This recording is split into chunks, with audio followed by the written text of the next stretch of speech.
Europe Soir. Il est 18h53 et c'est l'heure de l'invité d'Europe Soir avec vous, Nicolas Poincaré. Et l'invité d'Europe Soir, Olivia, c'est un ancien Premier ministre de la Centrafrique. Bonsoir Martin Ziguélé. Bonsoir. Ancien Premier ministre, 2 fois candidat à la présidence de la République, longtemps leader de l'opposition. François Hollande se rend demain dans votre pays, à Bangui. À votre avis, il va être accueilli comment ? Mais il sera chaudement et chaleureusement accueilli. Parce que, souvenez-vous, il y a 10 mois, il n'était même pas question qu'il y ait une force française en Centrafrique pour sauver ce pays et ce peuple. Et 10 mois après, nous voyons bien que la RCA est au centre de l'agenda et des préoccupations, non seulement des institutions françaises, mais de toute l'opinion en France et en Europe et dans le monde. Alors justement, cette intervention française, on en a débattu cette semaine au Parlement. En France, il y a des opinions divergentes. Vous la jugez comment ? Ça fait 2 mois et demi qu'ils sont là, les militaires français. Quel bilan ? Non, je voudrais d'abord, comme je l'avais dit tout à l'heure, rendre hommage aux 3 soldats français qui sont tombés pour nous sauver, pour sauver des Centrafricains. Et j'associe à cet hommage également les 19 soldats africains de la MISCA qui sont tombés. Et souvenez-vous que l'armée française est intervenue à Bangui 2 jours après des massacres qui ont fait plus de 1000 morts dans les rues de Bangui. Et donc leur arrivée a permis de stabiliser la situation. Et comme nous sommes en face d'un État qui s'est effondré, les services de sécurité, police, gendarmerie, armée ont complètement implosé, n'est-ce pas ? La remontée de la pente se fait évidemment avec beaucoup de difficultés, mais elle se fait inexorablement. Donc vous dites aux Français qui nous écoutent, votre armée est venue sauver des vies chez nous ? Absolument. L'intervention de l'armée française en appui aux forces de la MISCA, aux forces africaines, ont permis indubitablement d'éviter un bain de sang. Vous souvenez-vous, c'est il y a 20 ans, au Rwanda, nous avons connu un bain de sang qui est resté, un génocide qui est resté dans la mémoire collective de l'humanité tout entière.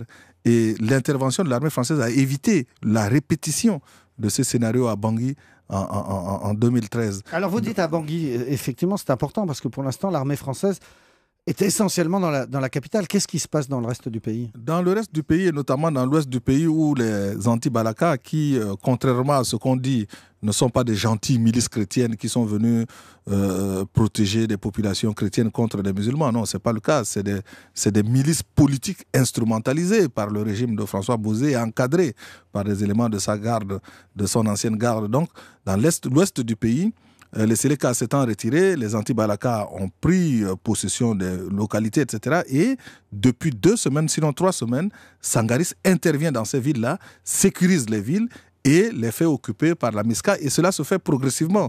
C'est pour ça, je crois d'ailleurs, que tout le monde aujourd'hui dit que l'augmentation des effectifs de Sangaris à 2000 hommes et de l'Europe à 1000 hommes, plus les 6000 hommes de la MISCA, permettront d'avancer de manière critique, de manière vraiment efficace dans la sécurisation du pays. Mais il y a l'Est du pays aussi, qui est occupé par les éléments de Séléka. Et je crois savoir que la mobilisation aujourd'hui autour de la MISCA, de Sangaris, et l'appel des autorités centrafricaines relayées, appuyées par celle des autorités françaises pour la mise en place rapide d'une opération de maintien de la paix des Nations Unies, vise à faire en sorte que l'ensemble du pays soit pacifié avant la saison des pluies. Oui, mais ça, c'est une vision un peu optimiste. Il y a quand même des ONG, des témoins sur place qui disent qu'en province, en dehors de la capitale, il y a des populations civiles musulmanes qui sont aujourd'hui encore victimes d'exactions, qui fuient vers le Tchad, qui n'arrivent pas à fuir vers le Tchad. Oui, je suis tout à fait d'accord avec vous. C'est pour ça que je dis que je soutiens l'appel des autorités centrafricaines. Madame Catherine Samba-Panza l'a dit et répété, pas plus tard qu'hier encore. Et je suis sûr qu'elle le répétera au président Hollande quand il sera à Bangui demain. Et il faut renforcer encore la MISCA. Il faut, comme l'a dit M. Ban Ki-moon, arriver à 12 000 hommes. Il faut également passer à une opération de maintien de la paix. Parce qu'il y a la sécurisation du pays qui doit progresser, mais il y a aussi la reconstruction de tout un État, la remise en marche d'un État, parce qu'il n'y a plus d'administration fonctionnelle, ni civile ni militaire, il n'y a plus de police, il n'y a plus de gendarmerie, il n'y a plus d'armée. Et il faut reconstruire tout cela et il faut remettre un pays debout. Vous avez entendu nos débats en France. Les politiques français se plaignent d'être tout seuls, de ne pas avoir assez de soutien, notamment des autres Européens.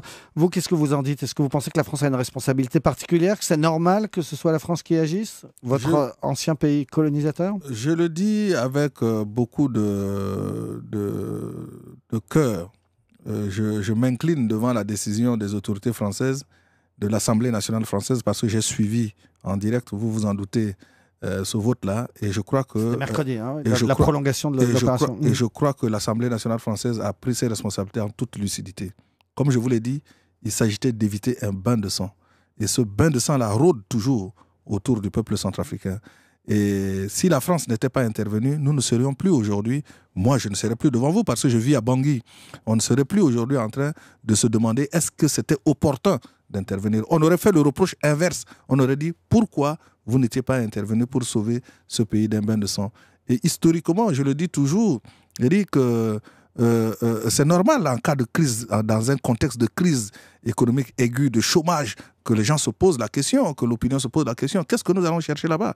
Mais c'est la même question que nous posions en 1942 en Centrafrique, parce que c'est de Bangui que le bataillon de marche 2 qui a fait la guerre de Libye, qui a fait la guerre de Monte Cassino, était parti à pied de Bangui avec des tirailleurs pour venir se battre aussi pour libérer le peuple français qui était sous le joug de l'Allemagne. Et à l'époque aussi, certains se demandaient, mais pourquoi vous allez là-bas? Je pense que le destin de l'humanité est un destin unique, commun.